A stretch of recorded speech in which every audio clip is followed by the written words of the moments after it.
Okay, guys, it's that time of year. It's time to be putting up your swarm traps. For you newbie beekeepers that want some free bees and don't want to pay a whole lot for them, this is the way to go. You get you some free bees. Catch you some bees that have overwintered, that have already went through the elements and have good genetics. This is the way to do it. You don't have to spend a penny on your bees. You can just catch them, take them, and put them at your apiary and start growing your beehive and making you some honey. This is what I use. I made these. It's nothing special. It's just old scrap wood I had laying around, and I cut it out and I made this swarm trap. So this is the dimensions of a regular beehive, a deep beehive body. I think it works better if you don't use just this size. I have some that's small. I have some that's bigger than this. Like if you want to take this size and plus a honey super on top, it's good to have a couple different sizes because you might have a really small colony, and it's easier to carry them. And you might have a really large colony that this ain't going to be enough for them, and they won't want to move into it. So you want to have a couple different sizes. So what I do is, I got this one sitting here, but this ain't how I mount them. You want it level, so when they build their comb out, it'll be level and straight. But this is just old fence post I got sitting on now, just to show you an example. You can put them this high. You can catch bees if they're this high. The only problem is if they're this high and you get bees in them, they start making honey.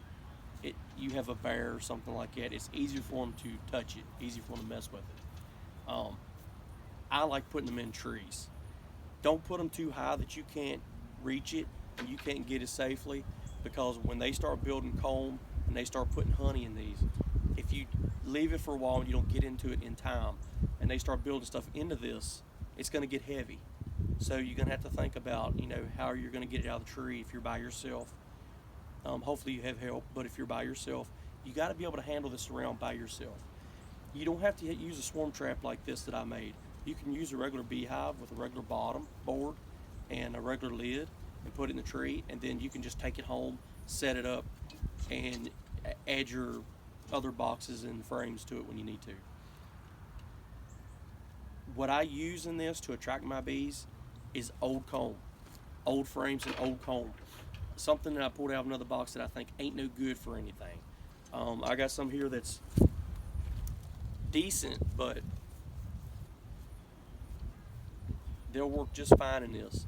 This was kind of flopping around. You might want to take a rubber band to put around it and keep it straight. But it don't have to be that much. It can be this much. That's all it takes to attract them. This, in my opinion, will attract honeybees better than any kind of lure. If you want to put a little lure, you can, but I wouldn't.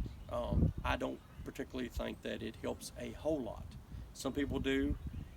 I have had the best luck with just old comb that smells like honeybees. But put this down in your swarm trap and fill it up. Put plenty of it in. Like I say, it's old, it's just falling out. And you can actually take take some old comb and lay it in there, and they'll go to it. And then put your foundation. If you want to put a piece of foundation and skip one and put it empty, and then another one with foundation, that works fine too. It's no really wrong way to do it. It's just you want to make sure you have foundation in your hive, or in your swarm trap, because if they start building out and they got frames in there, it is a mess when you try to take it apart. But when I hang it in the tree, I have this bracket that I made, and I'll put a screw in the top, and I'll get this level with a level in the tree, and then I'll put a screw in the bottom. Now, if it's a really desirable tree and you don't want to hurt it, you're afraid you're going to kill it or whatever, or if you're just somebody that don't like putting screws in trees, which I understand because I don't like doing that a lot of times too, you can put an eye hook in here, like on the top, and run a rope around, or a safety strap, and put a safety strap down here, or if you want to run a chain around, however you want to do it, just something secure, just do it that way. But get your beehive on here and don't put it too high. But this is the way I do it. And I'll just set my beehive right on top of this and secure it down. And then when I'm ready to go back and check, and if I have bees, I can just take it right off of here. That's the way I do it. But it's getting to be that time of season, and y'all need to be getting on top of this and getting your swarm traps out, because you don't want to wait till it's too late. But I'm gonna get out of here. I got some other things I need to do, and I hope y'all liked the video. Please like and subscribe to my videos. Like I said, it's really helping my channel, and I like to get some more viewers and some more subscribers. I like putting out this content, and I hope y'all like it, and y'all have a great day. Bye.